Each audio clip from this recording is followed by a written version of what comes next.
ദുരന്തത്തിൽ മരണപ്പെട്ടവരുടെ ആശ്രിതർക്ക് 6 ലക്ഷം രൂപയാണ് സാധാരണ ധനസഹായം ലഭിക്കുക.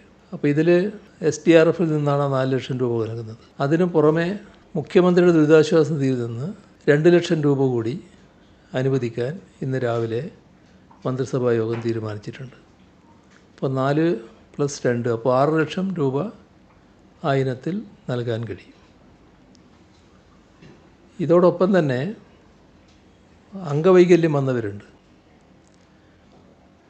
കണ്ണുകൾ, കൈകാലുകൾ ഇവയെല്ലാം നഷ്ടപ്പെട്ടവർക്ക് 60% വൈകല്യം ബാധിച്ചവർക്ക് 75,000 രൂപ. 75,000 രൂപ എന്ന് പറയുന്നത് അതിന് സാധാരണ നിലക്ക് കൊടുക്കുന്ന തുകയുണ്ട്, അതിന് പുറമേയുള്ളതാണ് 75,000 രൂപ. ഇത് മുഖ്യമന്ത്രി ദുരിതാശ്വാസ നിധിയിൽ നിന്ന് നൽകുന്ന പ്രത്യേക തുകയാണ്. അതോടൊപ്പം 40% മുതൽ 60% വരെ വൈകല്യം ബാധിച്ചവർക്ക് 50,000 രൂപ. അതും CMDRFിൽ നിന്ന് അനുവദിക്കുന്നതാണ്.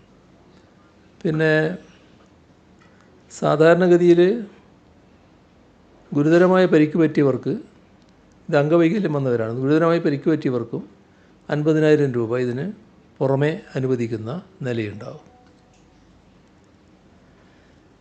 മറ്റൊരു പ്രശ്നം വരുന്നത് ഈ മരണപ്പെട്ട ആളുകൾക്ക് അവരുടെ ധനസഹായം അനുവദിക്കുന്ന ഘട്ടത്തിൽ, കുടുംബത്തിന് ധനസഹായം അനുവദിക്കുമ്പോൾ അതിനായി അടുത്ത ബന്ധുക്കൾ,